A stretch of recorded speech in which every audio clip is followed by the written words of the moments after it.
Hey, it's Kaylin, and welcome back to my channel, Kaylin Reads. I am going to be doing a book tag today. It is the top 10 tag, and I got this tag from Liz Schubert, and she got it from the creator, who was Jason from Old Blues Chapter and Verse. I think the name is Jason. If I'm incorrect about that, I apologize. But this is the top 10 books tag, and in it I simply pick 10 books and I can pick the criteria. And so what I am doing is basically just picking top 10 books that had an impact on me.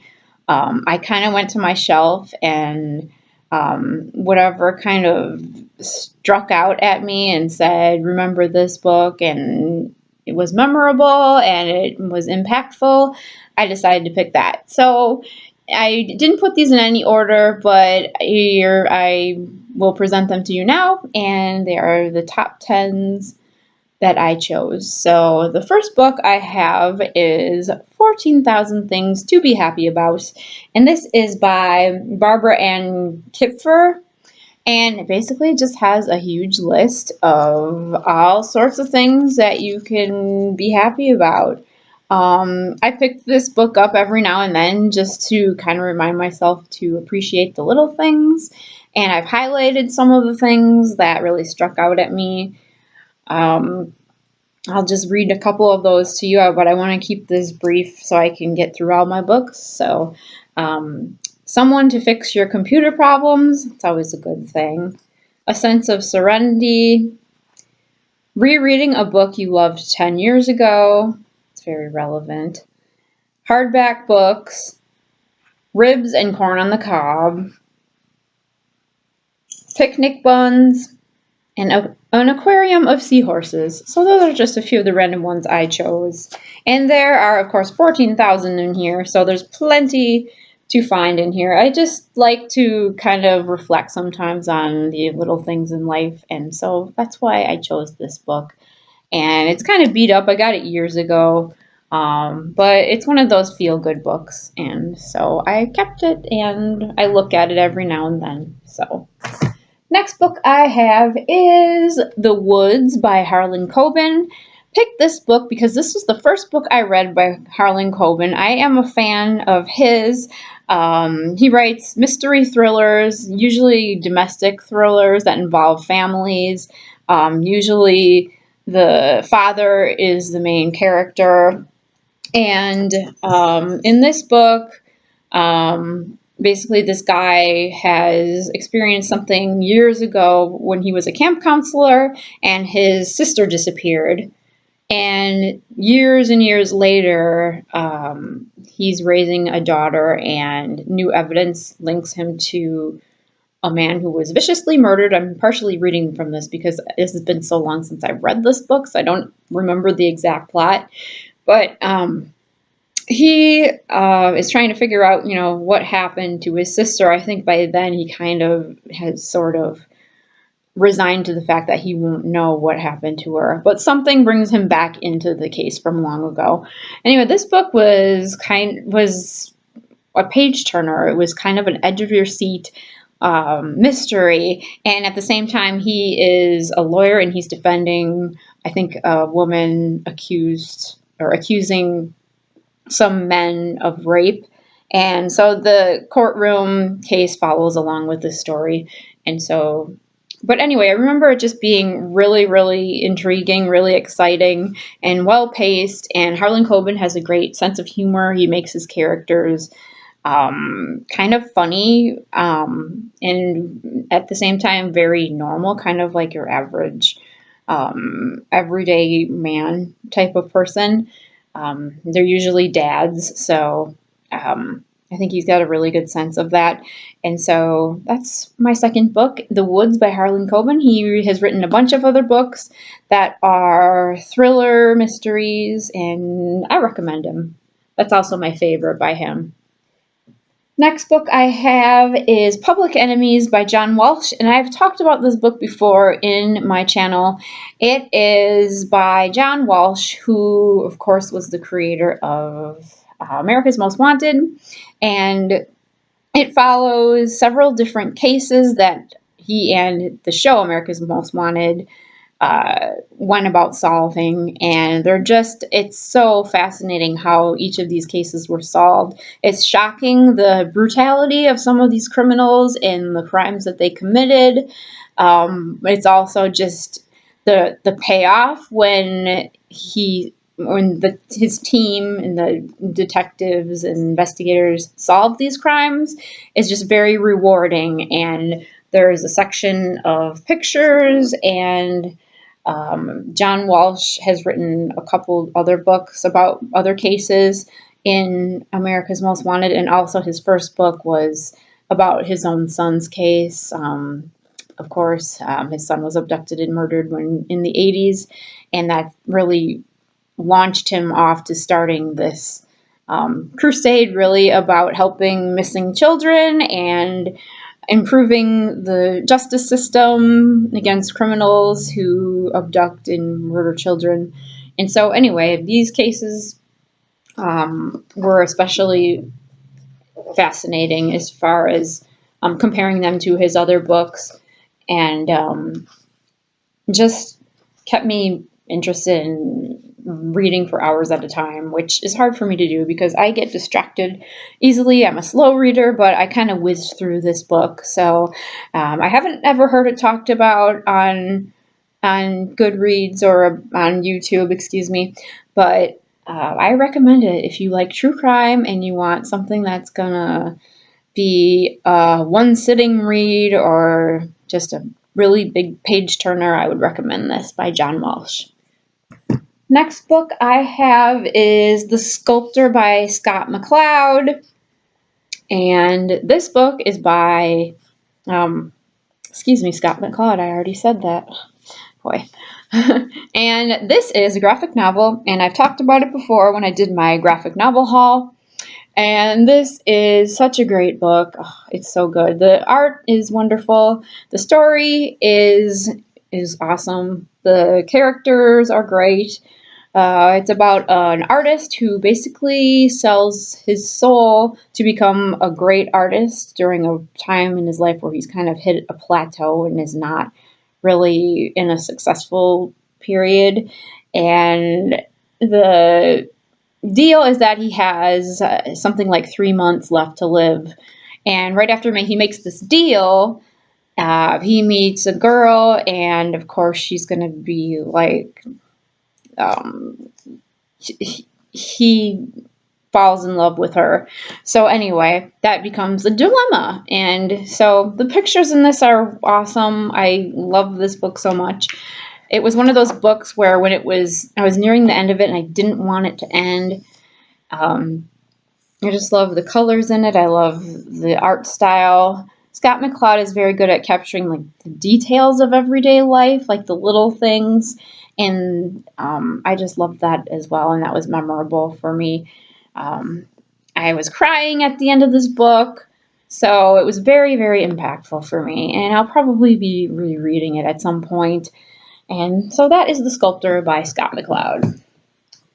Next book I have is Eleanor in Park by Rainbow Rowell, and this book was so cute. I just wanted sort of a light read, and I loved the cover. That drew me in right away.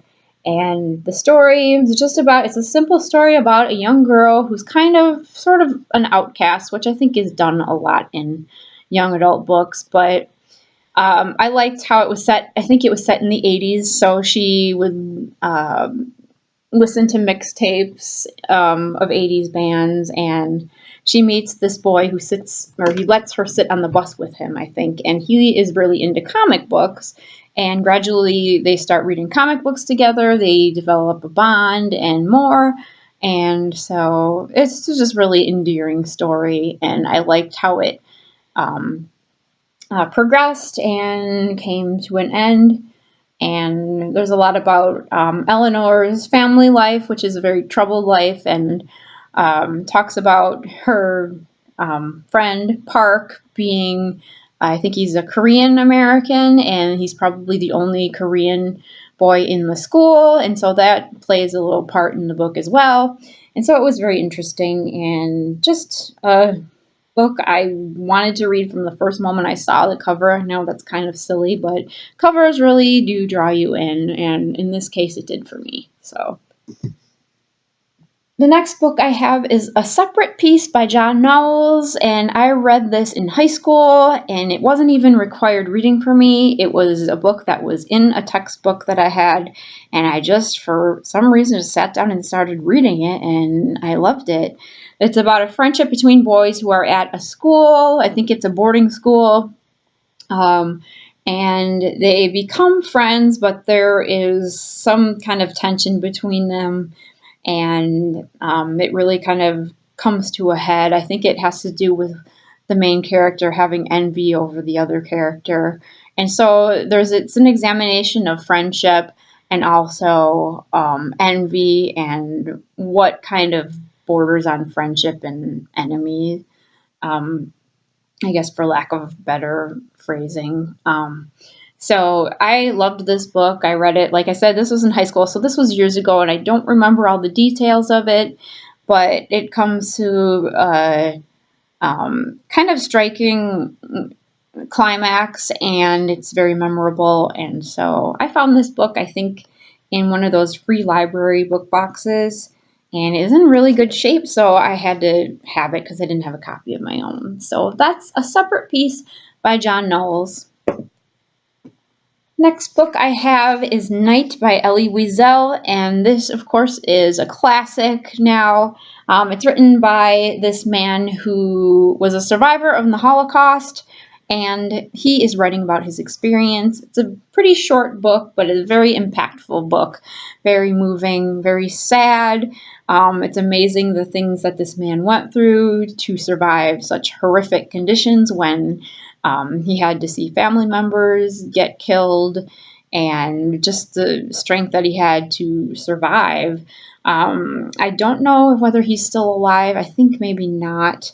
But he's written several other books since that I have not read, but this is kind of the quintessential book that I think everyone should read. It's history, it's personal biography, it's a survival story. It's very moving and everything great, and I love it so much. So that's Night by Elie Wiesel. And it's got an Oprah's Book Club sticker, which I'd rather not have on there, but I'm not going to try and peeling it off. So anyway, next book I have is a big chunker called Awaken the Giant Within, and this is by Anthony Robbins. This is a self-help book that I picked up probably about 9 or so years ago. This book is very, very insightful and enlightening, and it helps you kind of find your strengths and kind of take control of your life and break your bad habits. And this book really makes you work. There are a lot of questions and activities, and as you can see, I've filled it up in several spots with pages where I had to do these activities and write on extra paper, and I just inserted them in here. But I got through the whole thing. It's a big book. It's over 400 pages and close to 500 pages, actually. And it was just very, very, very motivating and interesting, and I recommend it. So that's Awaken the Giant Within. I have 2 more books to show you. The second to last book is called The Odd Sea by Frederick Reiken, and I read this book, I believe, in high school. And I first of all love the haunting cover. I'm not sure if you can see, and I apologize, but it kind of has a little kind of see-through silhouette, not really a silhouette, but kind of a see-through image. It's kind of a ghostly image of a boy riding a bike. And it is about a young boy's disappearance and how his younger brother and his family cope with that disappearance and how they move on with their lives and at the same time not really move on, as they always wonder where this boy went. The younger brother finds his older brother's diaries, and he looks for clues in them, and he finds things out that he didn't really know about his brother. At the same time, his younger brother is kind of develops a closer relationship with their father.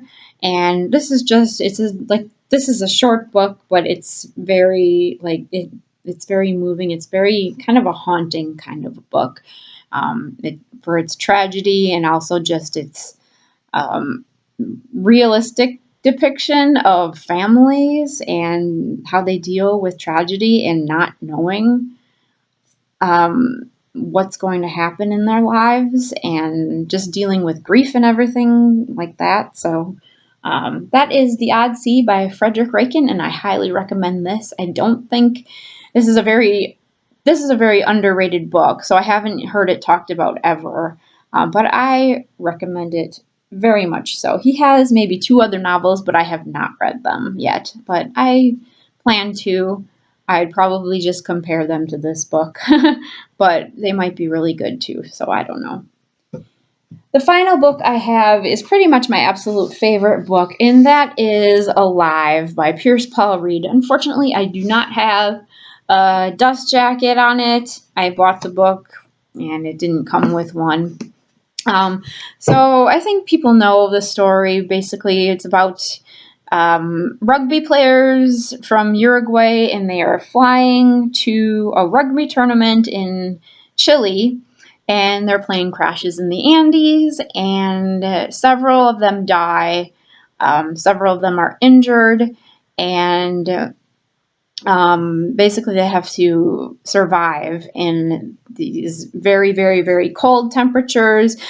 All they have is the fuselage of their airplane, just wreckage, and their airplane radio has been broken, so they have no way to contact anyone from home or anyone to get help from.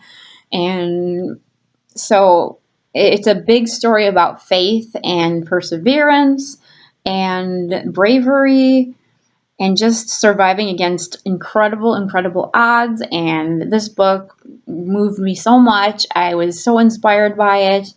I read it on an airplane, which is kind of crazy because, of course, it deals with a very horrific plane crash, but I was that into the book that I couldn't stop reading it when I got onto a plane. So I'm like, screw it, I'm just going to keep reading because I like it so much. And that is Alive by Piers Paul Reed. There is a follow-up to this book called Miracle in the Andes, and it is written by one of the survivors who actually played a very big part in saving the rest of the survivors that were on the plane. And also the other person who was responsible for helping save everyone, he wrote a book in the last year or so. So there are 2 books by the survivors. And anyway, just a lovely book. I'm not going to talk about the taboos about it because I think they're very minuscule and unimportant when compared to the overall impact and amazingness of this book. And I don't think it should be focused on when you're out and you're trying to survive against desperate situations. There are things that you do to survive.